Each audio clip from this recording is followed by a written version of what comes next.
السلام علیکم ورحمۃ اللہ تعالی وبرکاتہ۔ معزز سامعین و ناظرین، آج میں آپ کو کچھ علاقائی زبانوں کے بارے میں بتاؤں گا، ان کی تاریخ اور ان کے جو لہجے ہیں ان کے بارے میں، اور ساتھ ہی ساتھ ان زبانوں میں جو مشہور شعراء ہیں ان کے بارے میں بتاؤں گا۔ سب سے پہلے میں آپ کو پنجابی زبان کے بارے بتاتا ہوں کہ جو پنجابی زبان ہے اس کی کیا تاریخ ہے اور اس کی کیا حیثیت ہے۔ پنجابی پاکستان میں سب سے زیادہ بولی جانے والی زبان ہے۔ پنجابی زبان کا ارتقاء پنجاب کی قدیم تہذیب ہڑپائی یا دراوڑی سے ہوا۔ تاریخی و جغرافیائی تبدیلیوں کے باعث اس کے 6 بڑے لہجے یا بولیاں ہیں۔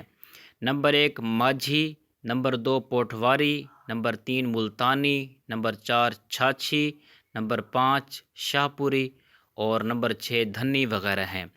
ماجھی لہجہ زیادہ معیاری لہجہ سمجھا جاتا ہے جو لاہور، گوجرانوالا، شیخوپورہ اور آس پاس کے علاقوں میں رائج ہے۔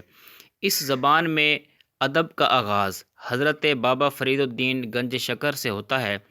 ان کی شاعری کا موضوع پیار و محبت اور تصوف ہے۔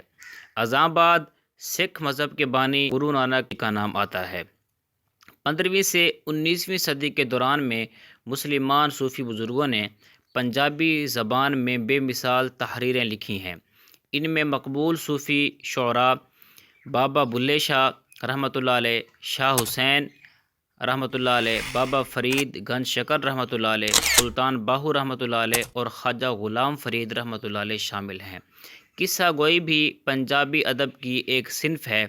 مشہور قصوں میں وارث شاہ رحمۃ اللہ علیہ کا قصہ ہیر وارث شاہ، حضرت میاں محمد بخش کا قصہ سیف الملوک، ہاشم شاہ کا قصہ سسی پنو، فضل شاہ کا قصہ سونی مہیوال اور حافظ برخوردار کا قصہ مرزا صاحبہ وغیرہ مشہور ہے۔ ان داستانوں میں اس دور کی پنجاب کی تاریخی، معاشی، مذہبی، صوفیانہ اور معاشرتی زندگی کی جھلک بھی نظر آتی ہے۔ پنجابی لوک گیتوں میں ٹپے، دوہے، ماہیے اور بولیاں وغیرہ شامل ہیں۔